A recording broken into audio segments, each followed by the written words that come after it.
Hello and welcome to 2.5 Men with Howard Jones and Lewis Ross. Hello.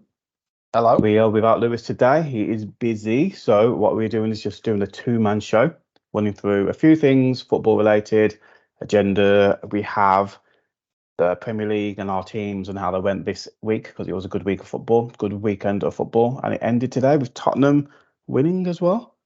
Yeah, the 1-2-0. 1-2-0, so they're back on top of the league. And then we're going to do a top 10, and then we're going to do the final bit of our predictions and see what points we've got on the board over the last few weeks, which is going to be tasty. So the first part of the agenda today will be talking about our teams. So I'm going to start with you, Rossi, and Liverpool. How do you find that you went?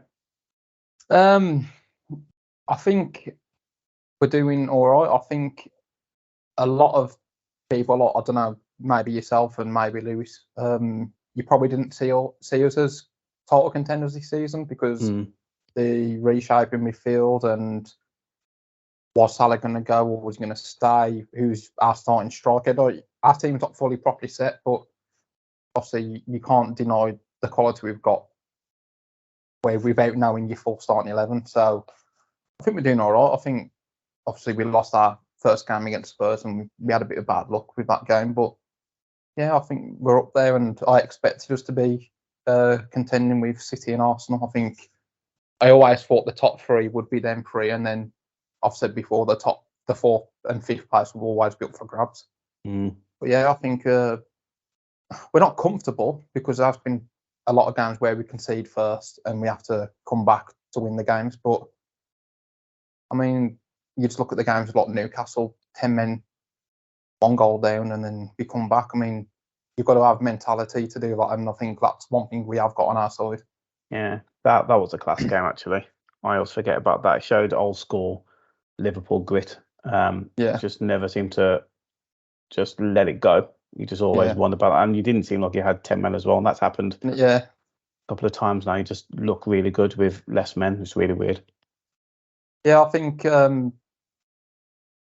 sort of they had the extra man, but they didn't know where to put him. And I think we just, with what we did have, we've filled the space out quite well.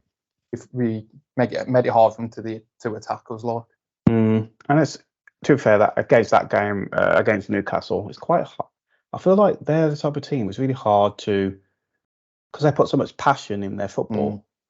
That it's really hard to break them down. But when they break down, they do break. Yeah. Quite it's like badly. it's all or nothing, ain't it? Yeah. And that reminds me of what Liverpool were. I think you've got more kind of, I don't know, more nous about you now, more kind of good, better tactics, I would say. Because I think with the Gerrard era and just past that, you were all passion. And that's what you were relying on. And it worked for a while. But now, I think, this season, I think you're going great guns. Your midfield is actually formed better than I thought it would, because there's quite a lot of new people there. I think there's still people to go up the gears as well. I think McAllister can go up a few gears. Definitely. Out of the three midfield, I mean, Sabitzer has been like the set one, and McAllister, and obviously the other midfield spots always been rotated quite a bit between like Curtis Jones, Harvey Elliott, Gravenberch. Now he's coming. I think McAllister's just not played one game as well as he did for Brighton last season, but the good thing is we're only 10 games through, and there's a lot of time to better his performances throughout the season. Yeah, man. And that's the key, isn't it? It feels like the season's been here forever, but it's only been 10 games. Yeah, I think just so many international breaks, it's dragged it out for a bit in these last month or so. It has. And your game at the weekend, how did you find it, man? I think, well, it was one of the games. As soon as they got the red card, it killed the intensity out of the game. So Everton sat back and we just had all the possession. As much as, for me, it was obviously we've got the upper hand. It killed as a neutral, there must have been a boring game to watch.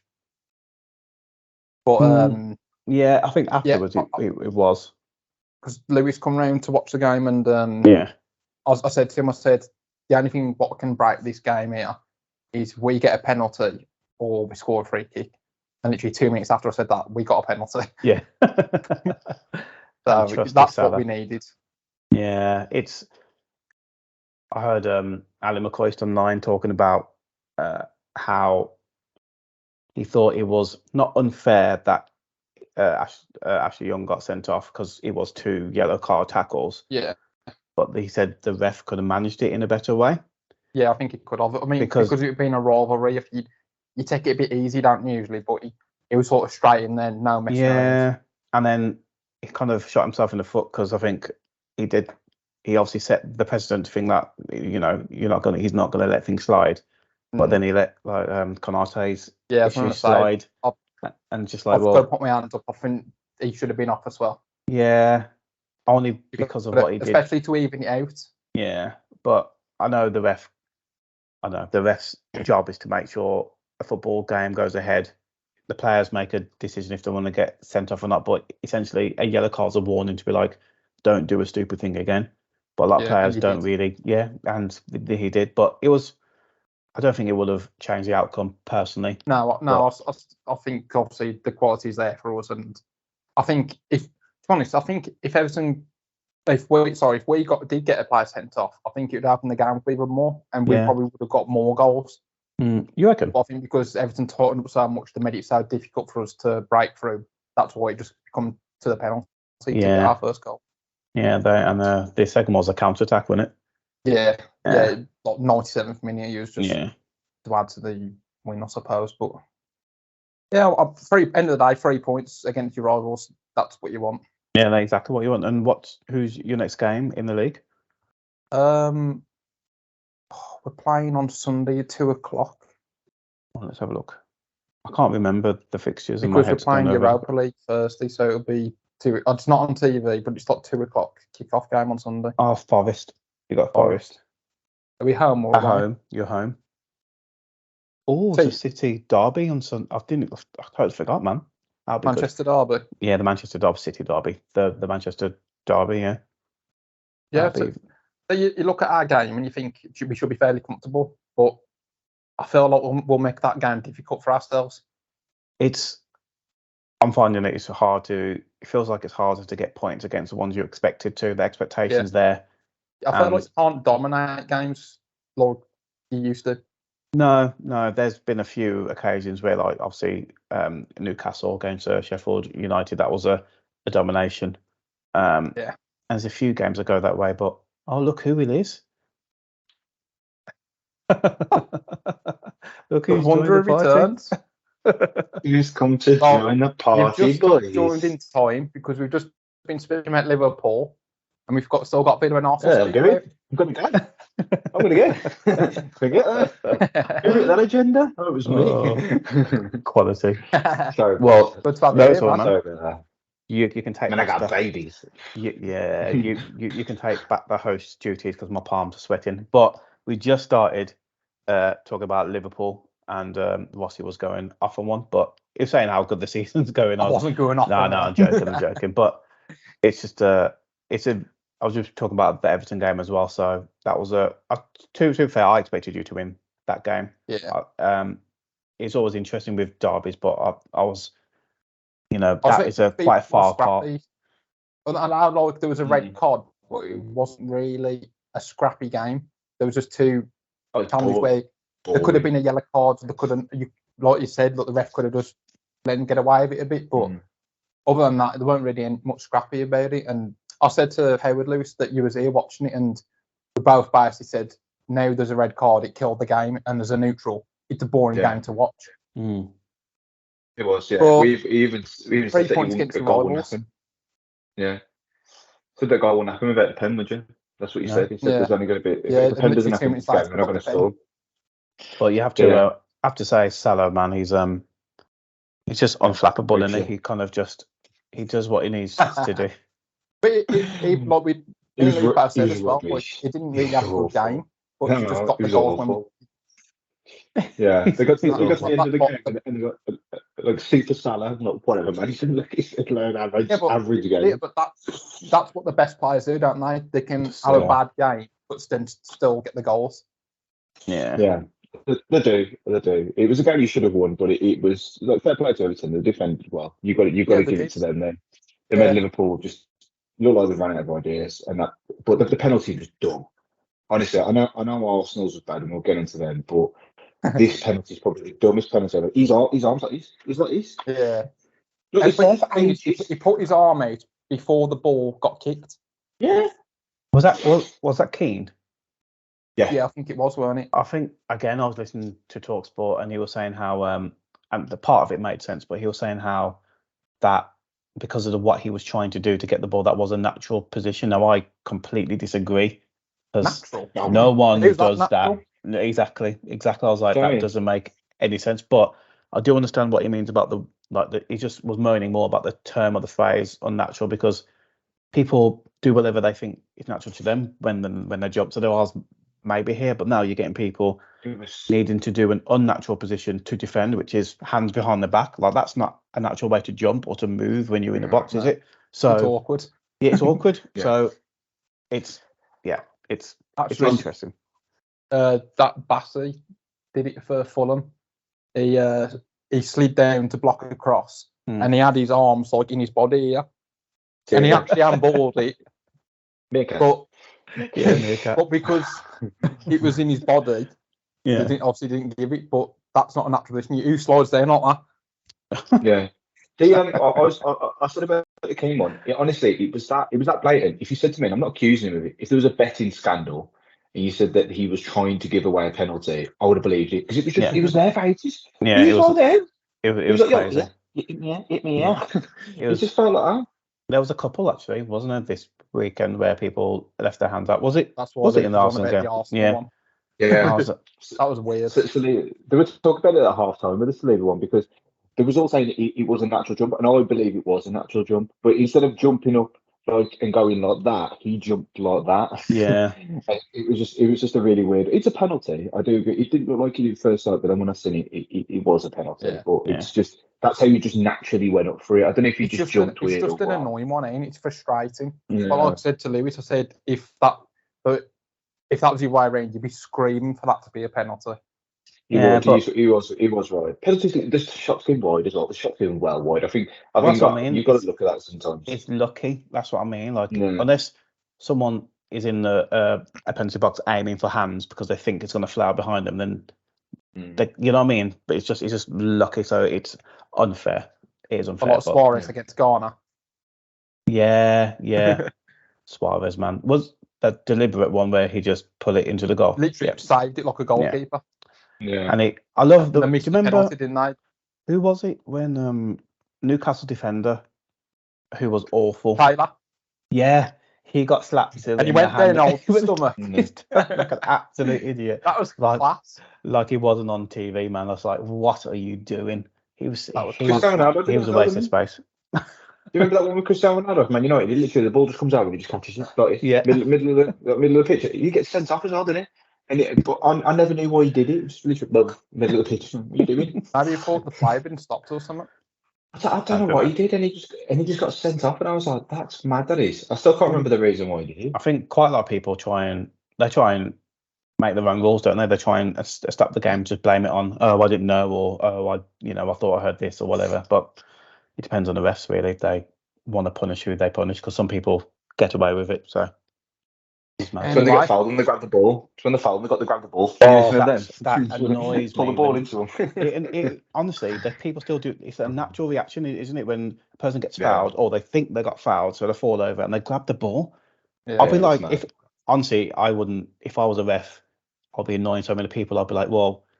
Because they're forcing the free kick. Yeah, I'll say I said it was a foul, so you get a card, but you're getting a yellow card too because you handled the ball. Yeah. Like you don't tell me like what I need to do to call the game. So yeah, I'll be giving cards out all day.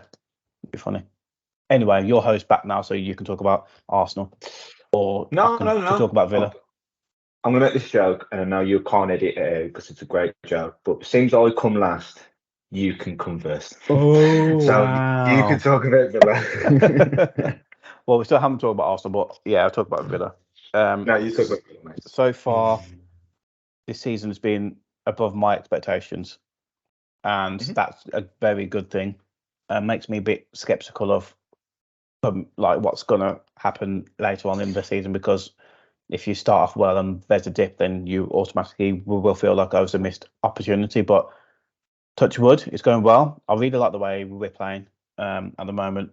I think we've got a really good solid base of a performance. You know how we are going to play, but there's certain bits in the tactics that I can tell Unai is planning, that like there's odd surprises and odd player switches and rotations, and obviously squad personnel switches as well, which seems to be working. So hopefully moving forward we can do that, keep our home record good, and keep scoring goals, because that's what we're doing at the moment, scoring goals. I don't know how long this will go on for, but there's a couple of, obviously we had West Ham and we had Brighton. There's a few big wins in there from teams in and around us. In 2 games. But then there's still big losses against Liverpool and against Newcastle for a game of the season that can't be ignored. But the good thing about Villa is we bounce back from those results quite well, and we go on like runs, a lot more like 2 or 3 game runs where we win games or we are unbeaten. We didn't used to do that. We used to have a loss against Liverpool and then back them up with another couple of losses. Yeah, and he seems to bounce back better and knows how to pull it back in terms of performance to make sure we get a point on the next game or 3 points. So it's going well. I was literally going to say, you said about that them games can't be forgotten about, but I think because Villa have actually come back in good form after them games, they sort of have been forgotten about. Well, yeah. Nobody really speaks that Villa to the first game of the season. Everyone's speaking about how good Villa doing now. Well, so I think the good performances clouded out the bad performances. Yeah, to be fair, I've been trying to find out a lot of pundits trying to say bits and pieces about Villa, because no one really wants to speak about us yet. But again, I understand it's too early and there's a lot more. There's more interesting news, I guess. Well, I don't want that, but I kind of do. It's weird. It's a weird feeling of I understand the pressure it gives, and that's why I'm like, why aren't people saying stuff? But then you are right. I don't want that either, because under the radar seems to be the better route, because that pressure will cripple me. So I don't even know what it's going to do to the players. And like most teams, we're like, a couple of injuries away from an issue. But David Luiz is quality. He's Douglas Luiz. Yeah, I don't know why I said him, but him. Oh, the Arsenal centre back. yeah. Why did I say that? But he's honestly awesome. He's been awesome for a while, but I think he's going under the radar. I know Arsenal wanted him, and I think a lot of teams would want him because he is that guy. He manages to pull strings. He just looks too composed, and he's quite skillful. He's not in the Brazil squad, so I don't really understand why that is yet. But I know their team's a bit crazy with their selections at times, but I reckon he's pushing on the door. But he's that glue at the moment. So long may it continue. And it was a good win. But West Ham played quite. You can generally see him getting better and better, like literally. Oh yeah. Through the weeks. Yeah, he is actually. I think last season he had a good season, but this season he's probably your best player, arguably. Yeah, he's been our best player this season. I think we need him to play well. But he used to be like McGinn or a few players, but I think we're getting away with. Well, actually, everyone's putting in a performance. Actually, at the moment, so we just gotta ride on this wave. Do you know what it is with Unai? And obviously I've said this before, that he's very much a horses for courses kind of manager, and I think the 2 losses I don't think were generally the players. I think he just got those game plans wrong, and it just reminds me of like an American football kind of coach, where it's literally like he tries different plays in different games, and this season he just seems to have got it right a lot more times than he's got it wrong. Yeah. And I think because if you look at the way he played the play against West Ham, it was very different to the way they played against Brighton, and it just seemed to be that he seemed to get that right, whereas at Arsenal he got it very, very wrong. So I think he's kind of matured as a manager. I think it'd be interesting to see, because obviously you're waiting for the wheels to come off. Clearly, that's why you're like, give us some recognition there, because it's all going to go. Yeah, it's all going to go. It's all going to change. I don't think it will. Actually, your biggest worry is when these players come back, because you've got like the likes of Buendia. No, Tyrone Mings is a player, is it? No? When we're talking about you winning games, of course you're not. But I think when he comes, but I think when he comes back and you obviously other centre backs come back and the other players that have been injured, that's going to cause you a problem, I think, because you're playing like a Champions League team at the moment, like a team that could get into their places. So it's funny you should say that, think because I was obviously- only thinking about it earlier. I was thinking it will be Mm. the opposite, because it's almost like having new signings. Because we're having an issue now, and also I just not remember, but the games that we lost, we did. You're right about the tactics, but we had major injuries in those games that Yep. fluffed the team and you're away. But so the plan Bs maybe need to be a lot stronger in terms of what Emery's plan is, because at the moment we haven't had those injuries in the games and our plans have worked. So I think with Mings back and people getting fit, man, it's just really annoying how Costa is. Why can't I say names anymore? Carlos.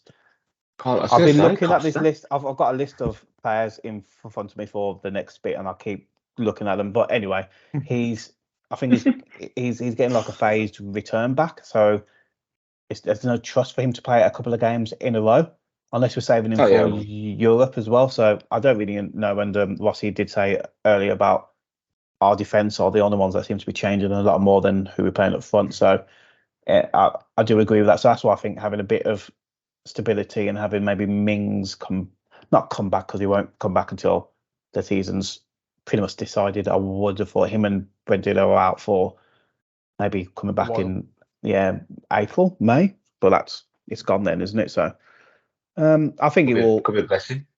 I hope so. But you're saying that though, I think the 4th and 5th place maybe. I think that's what you're aiming for. I think they could actually be up for grabs until right at the end of the season.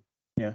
Well, that could be important, because if Torres or Conte got injured, they're coming, or Diaby got injured, they're coming back at the right time. So yeah.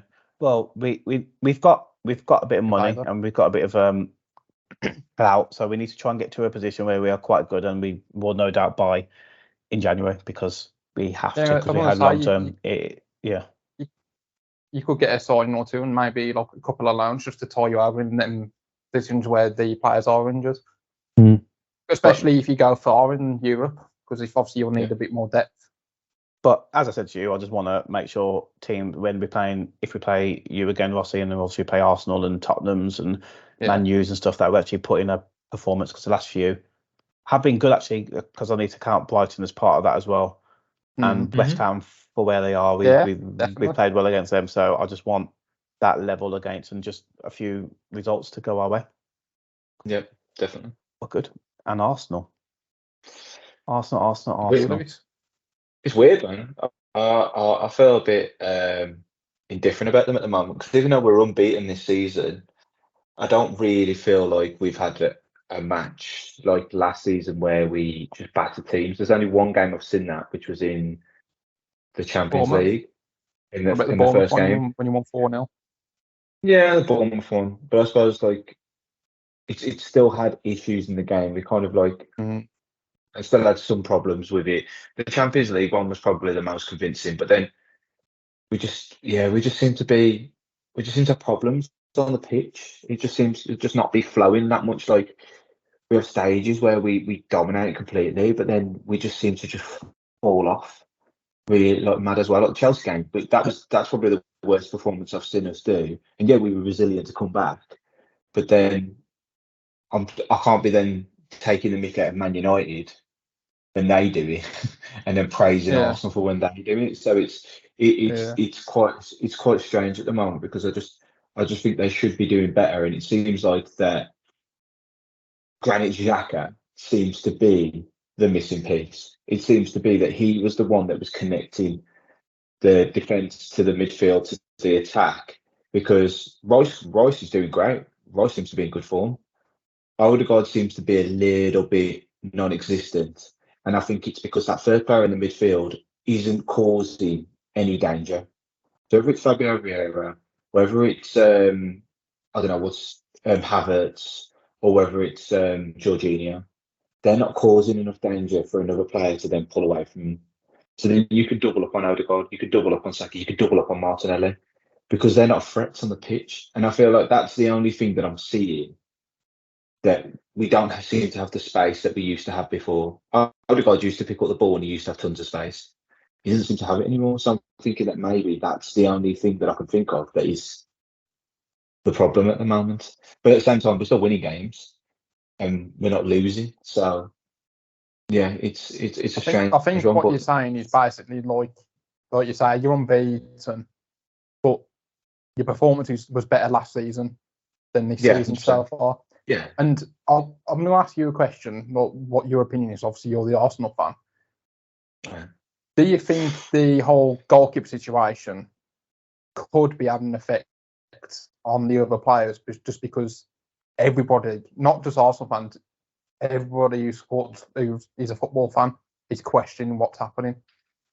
I don't think it affects the players. I think generally in this day and age, your goalkeeper sets the tone for the team. And I think because Ramsdale's a lot better at short passing, mid to short passing, he's a lot better. Raya's very good at long range passing, it seems. There's some games where he's just pinpointing long range. But that short passing where Ramsdale wouldn't think about it or he would pass first time, it seems to then because if you're doing that and you're bypassing like the left wing, right wing, and the striker in a quick motion, that then puts the rest of the team on the back foot. But if Raya's then taking that extra touch to then pass it out, that seems a bit more organised to then press. And I feel like that seems to be where the problem is. Whereas Raya may be a better shot stopper, really. He saves the easier shot better than Ramsdale. But I mean, you said the other day, Rossi, Ramsdale will make some unbelievable saves, but then sometimes he just concedes, just feel like a real straightforward shot, it seems. Whereas Raya's a lot more solid. That one save he made, was it against Leicester, the free kick? He saved it onto the bar. Never forget that. That was unbelievable. No. Yeah, and then Salah's one from last season in the 2-2. And we just tipped that was unbelievable. But then there's just somewhere he just makes daft mistakes. And so I kind of understand what Arteta's thought process is, but at the same time, I think if Ramsdale was to come back in, that sharp passing from the front, from when it starts with him at a goal kick, I think you would see a lot more space in the pitch as well. So I think that's probably where I'm seeing the two issues at the moment. And these are very like these sort of margins, but them sort of margins result with Arsenal in particular can result in a goal because it's just those little bits of space. I get that. I get what he's trying to do, but for me, I don't see it as an upgrade. I see it as like a side. Because it's a side step. Raya's got the better save percentage, but he played for Brentford, so they're expected to get more shots at him. So I don't think you can really look at stats and say, "Oh, he's a better keeper." I think for me personally, I actually think Ramsdale's the better keeper, and I think it's a bit harsh of what he's had done to him. And I think he can look professional on the bench and look like he's happy. But if you've been in a team where you come second, and then all of a sudden you drop to a keeper who plays for Brentford, you're going to be fuming. And if he goes in January, I honestly don't blame him. But I think you look at Raya, the first couple of games with you, when he first broke into the team properly, he was good. But then he had that game in the Champions League. Then he had that game. Again, you get to see the first half, he was dreadful. And then the game against Chelsea, he was quite dreadful. Yeah, it's quite bad. Yeah. It's going to be messing with both of their heads really, because Raya will be thinking, actually, if it's happened to him, these results are it puts too much pressure on something that it didn't need that much pressure putting on to that position. And in the Premier League, keepers make mistakes. That's what happens. Of course, There's not that many consistently. To be fair, most games seem to have goals. Both teams score. Like keepers find it hard to keep a clean sheet this season, and I think that will continue. Mainly because so many pens are given and so many whatever. So it's making it easy. But I just think it will. I don't think it will. I think the media will make it more than it is. And I think it's hard for a fan to make that feel like start losing. I was saying earlier because we were talking about Arsenal. I was thinking you mentioned this with Zaka, which I didn't really think about before, but you are missing that kind of that base level of performance in games. Like you can't, I don't see it that often. That that you'll do a 60% kind of effort and then you build on that, or you go up your gears. It's kind of like, I think last season was very much you were always above that. You were doing so well, but that level it's almost like spent out. So you need to go back to like a basic way of playing, which with Xhaka was that guy, because he had that kind of. He just told people what to do, and he controlled the tempo. So he was that person providing you with that level of performance. You haven't got another him. Yeah. No, I agree. I think when I look at it and I look at Arteta, he's looked at Man City last season and he's gone, this team is unbelievable. And they are here and we are just here. And that's how it ended up. And I think he's tried to bridge the gap. But sometimes when you do it, and I kind of think of probably how Liverpool were trying to do it. I think Liverpool were the same. And then sometimes you try and push that much, but you end up here. Because sometimes just making those little bits of changes can just have such a big impact that it just messes with the team. It's like you say, it's just pulling, it's adding a weak link in when you think him strengthening, and you're not. And sometimes it just doesn't fit in that team. Where I think Royce, like I say, Royce is a fantastic addition. He's massive. I think he sits that way. He's massive, but it's that probably been your best midfielder. player. Do you think he has? Yeah, but it's that third midfielder that rather just needs to step up in Havertz or in Vieira, or even give someone else a chance. Give Smith Rowe a chance, maybe. Smith Rowe was. Yeah. But the thing is, I think that person needs to be a threat. Where Thomas Partey, he's going to cause. He's a bit more defensive minded. He's going to stick back. So it's rather, if you're going to do that, then go to Royce. You've got the license to go ahead and go off and start trying to score goals. But that person's got to be a threat in front of goal. He's got to drag people away, because at the moment, as I said, Saka's the most dangerous player on the pitch, so they double up on him.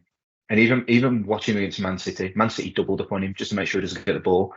But now, because there's not a third person that's dangerous, Odegaard can get doubled up on him. So if you notice him, he's not that effective in games this season. And it's because he's being creative. He doesn't have the space to get the ball. He'll get it, and then he has 1 second to turn. And then he's got to put it up somewhere. Where last time he had the chance to turn, look, and pass it to someone else, because they were getting dragged away. So, and I think that results as well with Ramsdale. The ball's being moved quicker. You're bypassing the attackers. The midfielders and their defence are under pressure. Now it feels like everyone still has their structure when we're passing through them. So it's those, like I say, it's those fine margins that can cause devastation to other teams. But as I said, we're not losing games, so you've got to look at that. But then you don't want to become. I said to Rossi, imagine if you're coming in invincible and finish second. Well, yeah. That's actually happened as well. Jaws are one of the. It's the interesting enigmas. Draws now are not a defeat. Yeah, I was only thinking about this, which could be a topic for another day. But what if the Premier League had, like it used to have, which is 2 points for win? Because it's a different mentality, isn't it? Because people would die hard for a point because it means so much. Because if you win a game, you only get 2 points. So getting a draw is actually becomes more important. So it'd be interesting to see like how that will go. But try not. I say you try not to, but getting quite a lot of draws, which is why I'm happy with Villa, because we don't seem to draw games. I think we've drawn one this season. Draws, they kind of put the paper over the cracks. If you get too many, it puts a different spin on what actually could be, especially on how you got those draws. That draw you got was a good draw to get because you were 2-0 down. Yeah. So there are massive positives, which... Yeah, and if you was on the opposite side, obviously, it's a bad draw then. Chelsea fans are fuming because that, as I said, I had them down to win, and I think this was their prove that we've actually grown in, because we're getting results now. So they've grown as a team. So they'll be fuming, wouldn't they? Because they had a good game where we had a bad game, but their goals are just a penalty and a fluke cross. Do you know what I mean? I think kind of papers over there. It kind of papers over there. Their problems a little bit because they should have beat us probably about 3-4-0 in open play. We were that bad. And then to allow us to come, all we needed to do was get into our funk a little bit, and then we looked like we could win that game. And you're just like, that's mad. So yeah. Well, yeah. Should we move on to our next? I just wanted to say one more quick thing about the goalkeeper. It's been stuck on my head for the last couple of minutes. I was going to say is I understand what Arteta's doing, and I fully agree because, obviously, Man City went out and got Edison, world class keeper. Liverpool went out and got Alisson, world class keeper. Good Arsenal, looking as well, apparently. Arsenal haven't gone out and got a world class keeper. So if they went out and got like an Oblak, there's no argument. But because he's got Raya, he's very close in ability to Ramsdale, everyone's thinking, well, what's that about then? If you're going to go up, you need to go properly upgrade the keeper, not just sort of take a side movement. Or it depends. It's one of them keepers where it's who you prefer on the day, sort of thing. Yeah, it is a bit like that. I'm hoping that they do an old Dragon Ball Z and just run at each other really quickly and just fuse together to make a world class keeper. We don't just do that.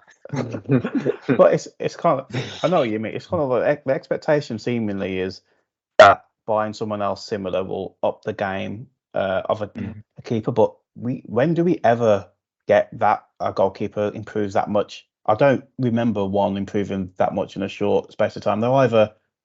They just are good. I know it sounds weird, but I don't really hear someone really improving and be like, actually, they were crap, but now they're amazing. Like, I can't think of one.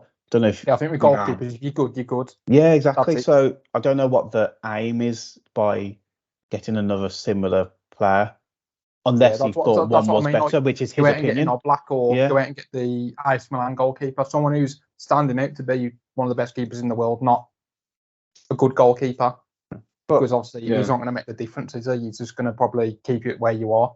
But the proof's in the pudding. We have to wait and see on the season. It could Proof's be just in the pudding. It's your favourite saying. I love it. I say all the time. But it's kind of like it's how you end the season, how you do well. Because Howard, can I ask? Yeah. What pudding is it? It's a gluten-free and dairy-free one because that's all I can eat. So it's like it's jelly. Pudding, then. It is boring pudding. It's jelly. Yeah, it's jelly. There's and no air. proof in that pudding. I've got the proof. It's horrible. All right, should we move on? So our next part is that we are going to pick our 10 best wingers of all time in the Premier League. Because of my children, I've done no prep, so I'm very happy to win this. Okay. So you might have to count me out. So if you don't mind, can I go first? Yeah, sure. Yeah, just swing it Okay. all the way. I might not have 10, but I'm going to try my best. So, and you might not even say this person was a winger, but I'm pretty sure he was a winger. So my 10th person is his name Moore? I think the first name was Morgan against Pedersen. Yeah. Pedersen. Oh, I love him. I thought of him. I loved him. But I didn't know whether he was I didn't look it up to see if he was a winger, but he was like a left mid, wasn't he? I think he was. Yeah, I'm pretty sure it was a left mid. I think it was just I think he versatile sort of attacking wing player. Unbelievable player. In 9th, I'm actually going to go for Martinelli. Really? Yeah, I think he's a very good winger. I haven't got a very good winger. Anyone current actually. I don't think. Yeah, I've got 2 players. I've got 2 players that are current.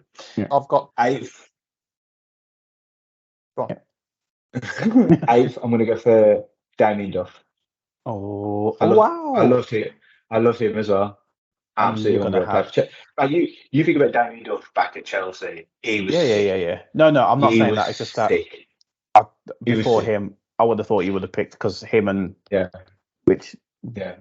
Robin were just amazing together. I didn't pick either of them. Yeah, must be because I'm winging it. Yeah, 7th, I'm going to go for Sadio Mane.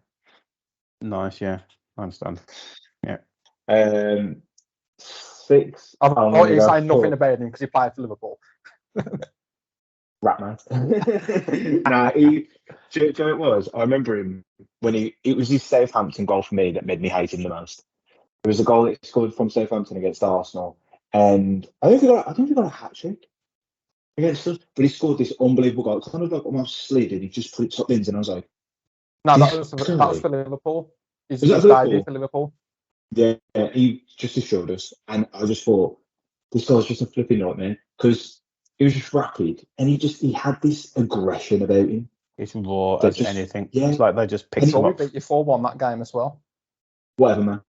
And this guy as well with the slow elbows. This guy loved one of them. I'm telling you, Sadio Mane, he loved the chicken wing. He used to fly that into everybody and do that. Just getting on with the player, bleeding on the floor. He was quite strong, weren't he, for how small he was? He was strong. He was a pain in the arse, is what he was. That's why we didn't got that. Yeah. Got my 6. 1, 2, 3, 4, 5. Yeah, you're 6. No, I'm hold going to on. go for 1, Bukayo. 2, 3, 4, 5. I'm going to go for Bukayo Saka. Okay. Of course. Because I just look where I think Sadio Mane was very, very dangerous, and yeah, very, very good player, and he has got a better track record in the Premier League. And a longer time. More and a longer time. proven. So I'm kind of more looking at what Saka will be as well. Yeah. But Yeah, but we're not going off potential. We're going off the best. No, but, yeah, but you could do. Well, mine's got potential because I didn't really do much, and also Pedersen didn't do anything, but he was class. Yeah, he was good, but he didn't do much. I actually think the difference between Saka and Mane now, I don't think there's much in it. I really don't think there's a lot in it. And I think generally teams fear Saka more than did Mane. I didn't see many teams doubling up on Mane. I see players doubling up on Salah. I didn't really do it to Mane though. So I think that's how I look at it as well. 5th, I'm going to go Joe Cole. Yeah, I've got him. Love Joe Kikoki. He's class. And then I've got my top 3. I'm going to go Robert Pires at 4th. Okay. And then I'm a bit stuck on the top 3 in their order. But I'm going to go Cristiano Ronaldo in 3rd. Yeah. Just purely for the fact that he didn't spend as much time in the Premier League. Yeah. As the others. He's a better player than all of them, but he just didn't spend enough time in the Premier League to warrant being top of the list. So that's it. I think he's got against Portsmouth, that free kick. Stupid. Yeah. 1 in a million, that was, wasn't it? Yeah. Still 18 now, whatever. My second one is Mo Salah. Just because Liverpool can't be at the top. I feel like you secretly hate Liverpool. I don't secretly hate them. I outwardly hate them. Salah's unbelievable. This guy is strong. He's quick. He scores from anywhere. The only thing he lacks, and it doesn't really matter to him that much, is a right foot. But it doesn't really cause him any problems. He's just unbelievable. He did make me laugh in Everton's game though, because he kept trying to do this like little floating thing, and he's kept hitting his player in the face, first player every time. Killed me. But most of the time, he's just sick. So and his goal record speaks for himself. And that one season, he was just incredible. So yeah, I will give the lad his props. Number 1 is Thierry Henry. Yeah, I didn't have him or Salah. I didn't have him because I don't class him as a winger. But he started as a winger. I think if you look at classic Thierry Henry, he started at strike. He started out as a winger, obviously, at Arsenal, and then he got moved to striker. But if you look at him, sort of a bit like a Pierre-Emerick was, he just set to the left. His attacks always came from the left-hand side. So he was always more of like a left forward anyway. Yeah. So that's me. You know, I'm very surprised that you didn't say Hazard in your top 10. I did wingy. It's one of my excuses. No Sanchez when he was at Arsenal. No Sterling. No Lundberg. Lundberg was. No, but Lundberg was better than Pedersen. No, I know, but Lundberg was better than Pedersen, but Pedersen had a bit of like flair about him, and he was just I think Pedersen was just a moment player, but I think you look at Lundberg for Arsenal, it's consistent for you. I know, but he was. Yeah, but it's like literally his opinion. It's all our opinions. I think Wilson would have a Pedersen. Who? Wilson, you know. Wilson was a striker. Oh my god, he wasn't a winger. He was definitely he played right wing when the sort of changed the formation when Henry went out to the left. He started putting right wing, and put Bergkamp down the middle. So slowly working at the team. I think I would have probably put. I did forget about Sanchez in fairness, and Sanchez for me is actually one of the best players of the league. But he I think when that era when Sanchez was at Arsenal and obviously Hazard was at his best, there was the argument between them two. Who was the best player in the league for a while? Everyone always picks Eden Hazard, but I did see the stats for Sanchez, and his goal return was phenomenal. Yeah. But yeah, I probably would have put one of them in, but because I winged it, I I think, couldn't. to be I've honest, just I think you did literally pretty come well, up with me half and of it. Yeah. No, Yeah. I like these because it just shows what Danny you Duff. it's Danny Duff is always without going to win now. yeah, Used to but love that player. it's He's without fire. stats and stuff, isn't it? It's like what you liked to see, and that's how I Yeah, judge it's just my top 10. It's Yeah, all it's like good what I that liked to see instead of everybody stats has and their stuff. own lot view on football, don't they? Mm-hmm. It's just who entertains you and who sticks in your head, doesn't it? Yeah, And like I said, when I think about Pedersen, he was just that guy. He was He's just that player exciting, that weren't he was, and you just think I actually wanted to watch highlights of that. He played. Was it Blackburn? He was Blackburn, wasn't he? Yeah, but I I loved just it. wanted Match to of the watch. day, and he did a bit of Yeah. skills and he mad it shots. just slaps the ball from this. It He just was. it's yeah. You just think I've got to watch him play because he's unbelievable. To be fair, to back your top 10, to pick them up, obviously they're the ones that stand out to you. So the good picks. You know, good Yeah. picks. Not as good as mine though. Well, Alright. but they'll go Well, on. which to be fair, every time you pick, you got weird picks in yours. Yeah. Who's in Well, there? Stelios Anakopoulos. Yeah, I've got Titus Bramble. I've got all the ones that play. No, Yeah. I've got normal Had one players, game on the but wing. it's players Got that Lee I Cattlemore. yeah, Lee Yeah. Cattermole. I saw his name on the list. Lee Cattermole. Who else did you see that cracked me up? I can't remember. But I was looking through the assist list Just a and Paul then just Scholes picking playing up. left mid for England. But yeah, there's a few. I didn't have Henry because it's where you think of a player, and I always think of him as a striker, don't I? But I know he played at the wing because that was Wenger's. He moulded him really. He just said, "I'm going to play you in the wing, and then you're going to mould yourself into a striker and just have the best of both worlds." So, anyway, And go on, sorry. I was going to say I just sort of agree that because when I was younger, that's when Henry was at Arsenal. So because I was so young, I didn't really think, oh, is he a winger? Is he a striker? I just thought he's an Arsenal attacker getting loads of goals. So I didn't really think of his actual position. Well, I'm sure this is a topic for another day, but there's managers that have just dictated certain role types, like and formations and stuff like that. And I think Henry was coming. I think there was only a few people that they made a winger into a striker and to use his almost like off-centre approach to a goal, and it just made the defenders have to react in a different way. So he just made people trip over themselves. He was mad, but he's not on my list, unfortunately. But the ones I've thinking about, not in any particular order, like because I missed don't. one player off. I'm fuming. Have you? Oh well, we'll talk about it a bit. Okay, so top one, Sean Phillips. Sean Phillips was for me when I was watching, when I think of the match of the day, because his size confused me, and the power he had also confused me.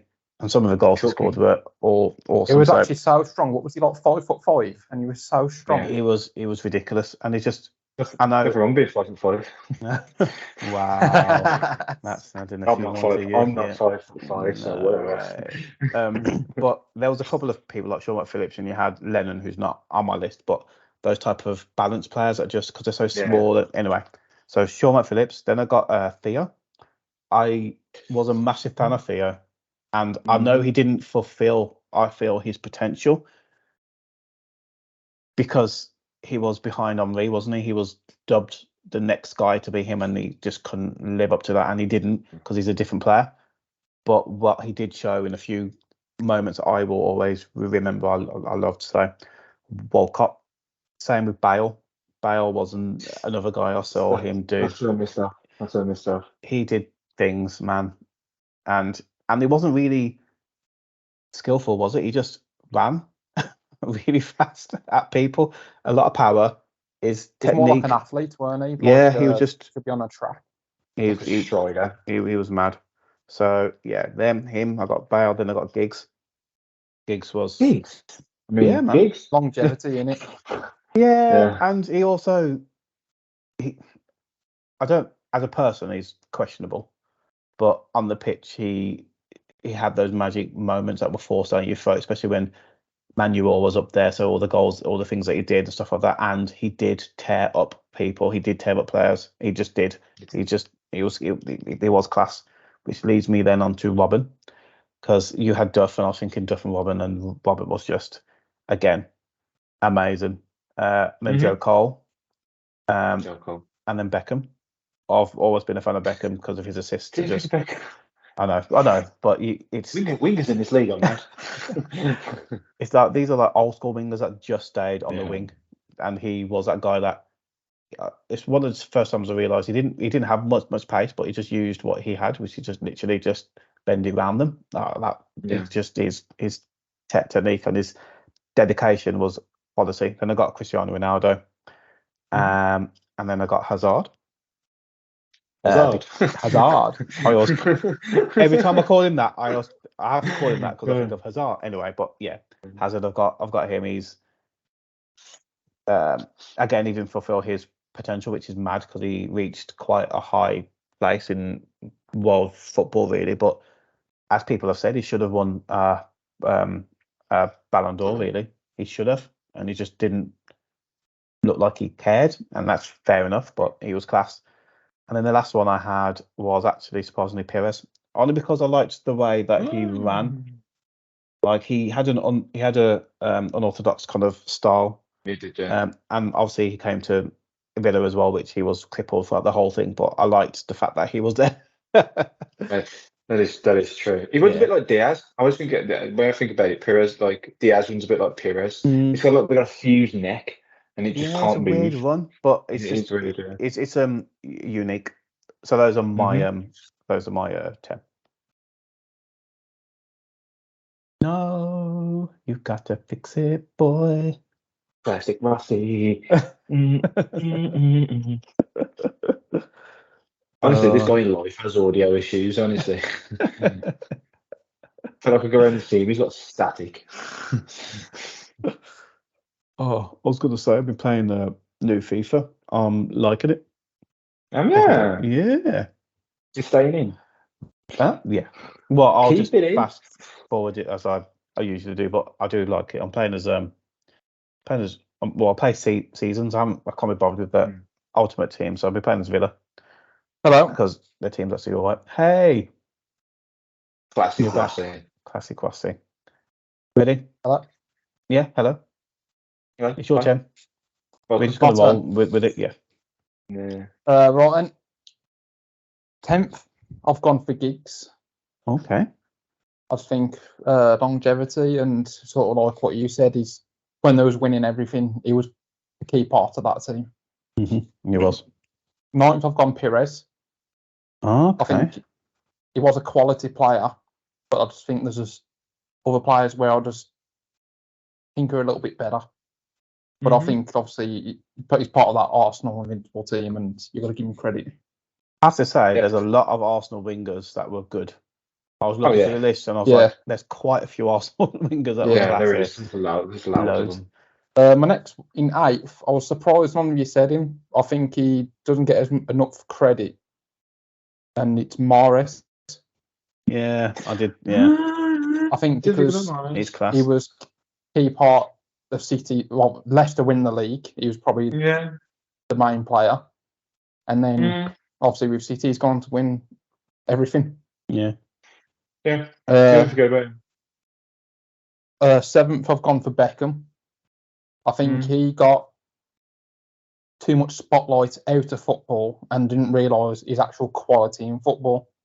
I mean, he had like one of a kind pass, sort of like what Trent's trying to do. Trent's good at it, but not as good as Beckham. And Beckham's free kicks. I don't know, he's just iconic, and I don't think he got enough credit for his football ability. He got more credit for his celebrity sort of side of it. 6th, I've gone Bale. I think when I think of Champions League, you just think of Bale against Milan and just ruin his career. That Inter game was insane. And Maicon quit after that. It is Maicon, isn't it? Yeah, that guy quit. I'm sure, I swear to God, he quit after that game. So working at Burger King, just I can't do this.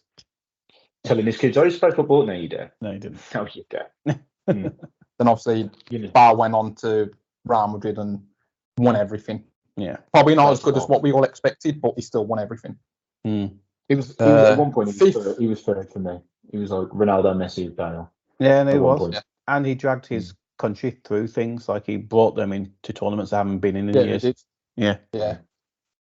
5th, this could be a bit of controversial one. I don't think you two will agree, but I've gone for Son. Okay. Yeah, for your best son as well.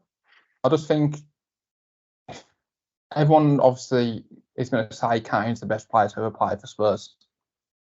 But I think without Son, the Kane thing wouldn't be as good. I think their link up made them where there was. Obviously got the Champions League final and things like that. And I think without Son, Kane wouldn't have been as good. That's what I'm trying to say. Because if you look at like the team now, where there's no Kane, but Son stepped up. Yes. But he's only got like Richarlison. But I think if that was Son left, I just don't think Kane would have had a good start to the season as what Son has. Okay. So yeah, I think Son, as a current player as well, and he's still doing it. I think I think he's a quality player. No, he stepped up over last year. Definitely. Fourth, I've gone Mane. I think he's one player he never got enough credit. A lot of people overshadowed him with Salah. And you look at 1 or 2 seasons, he was actually better than Salah. I agree. A bit more of a selfless player. Especially in the Champions League. I think it was the season we won it. I mean, he probably got us the win against Bayern Munich on his own pretty much when we was playing at the Allianz Arena, is it? Yeah. So I think Mane is, for me, always when you think of top quality wingers, always just Mane comes to my head before Salah for some reason. He's just, I don't know, he had a bit more about him. The African Cup of Nations win as well. Yeah. He looked like he's a bit too happy about that when they beat Egypt. He looked a little bit too happy. I think it was just one over him sort of thing. Yeah, I think it was. Third, I've gone for Ronaldo. Same reason as you, Lewis. I think if he did it for a couple more seasons, it'd easily be first on this list because out of all of them, he's the best player on this list. But obviously, you've got to think of how much of an impact individually they had in the Premier League. And I think Ronaldo's up there top 3 easy. But I don't think he had as much of an impact as what the other players would have for the club. Second, I've gone for Hazard. Hazard. Hazard. I agree with say he didn't reach his full potential, but he did reach a level where he was arguably the best player in the league. I mean, everyone was looking at him and Sanchez and thinking he was the better player. Obviously, it was a split off opinion. That's all I've got to say about him. And first, for me, Salah. And you probably just think I'm saying because he's a Liverpool player, but I'm not. I think from the career he had as well, more than anything, because he's gone to Chelsea from Basel, not really got a full chance, been called a flop, and then he's gone to Roma. He's had one good season really at Roma, and then he come to Liverpool at the time for a decent amount of money. It was like 37 million, and then he went on. His first season was his best season. He was flying. But for stats wise, anyway. And from then until when he's joined, from then till now, he's just been consistent. Even when you look at the seasons where we've done bad, where we come 4th, and then last season we come 5th, he's still been our top goal scorer. He's still been in the top 5 for goal scorers in the Premier League. His consistency is unreal, and it is special. When he does go, we will struggle without him. We'll never replace him.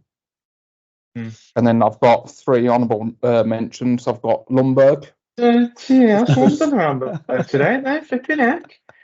Just because he was part of that Arsenal team they dominated, and I think he was a quality player, and you can't forget the red Mohican.